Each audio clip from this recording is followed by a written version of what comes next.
മുഖ്യമന്ത്രി സഭയിൽ പറഞ്ഞ കണക്ക് നമുക്കൊന്ന് പരിശോധിക്കാം. 2016 മുതൽ 2021 വരെയും 2020 മുതൽ 2024 വരെയുമുള്ള കണക്കുകൾ. 2016 മുതൽ 2021 വരെയുള്ള കണക്കുകൾ നമ്മളോട് പറയുന്നു കേസുകൾ 37,240. എന്നാൽ അത് 2021 മുതൽ 24 വരെ ആകുമ്പോഴേക്കും കേസുകളുടെ എണ്ണം വർദ്ധിക്കുന്നതായിട്ട് കാണാം. 2016, 2021 37,340 ആയിരുന്നു കേസുകളെങ്കിൽ ഇപ്പോൾ കേസ് വർദ്ധിച്ച് 2021-24 കാലഘട്ടമാകുമ്പോഴേക്കും 87,702 കേസുകൾ എന്ന നിലയിലേക്ക് മാറുന്നു. ഇനി 2016-2021 കാലഘട്ടത്തിൽ ഈ കേസുകളിൽ ഉൾപ്പെട്ട പ്രതികളുടെ കണക്ക് കൂടി നമുക്കൊന്ന് കാണാം.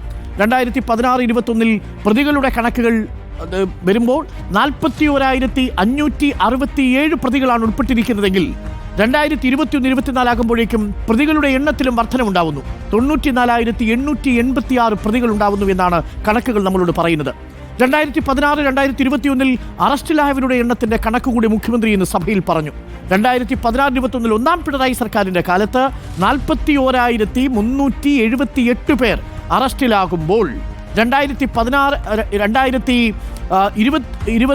കാലഘട്ടം മുതൽ ഇങ്ങോട്ട് 93,599 പേരാണ് അറസ്റ്റിലാകുന്നത്. അതായത് 41,378 പേർ ഒന്നാം പിണറായി സർക്കാരിൻ്റെ കാലത്തും രണ്ടാം പിണറായി സർക്കാരിൻ്റെ കാലത്ത് 93,599 പേരായിട്ട് ഉയരുന്നു എന്നാണ് മുഖ്യമന്ത്രി ഇന്ന് സഭയിൽ പറഞ്ഞത്. എന്ന് വെച്ചാൽ ലഹരിയുമായി ബന്ധപ്പെട്ട കണക്കുകൾ കൂടുന്നു എന്നാണ് സർക്കാർ ഈ കണക്കുകളിൽ നിന്ന് പറയുന്നത്. ചെറിയ വർധനയല്ല, കോവിഡിന് ശേഷം 3 ഇരട്ടി വർധനയോളം ഉണ്ടാവുന്നുവെന്നാണ് ഇന്ന് മുഖ്യമന്ത്രി സഭയിൽ പറഞ്ഞത്.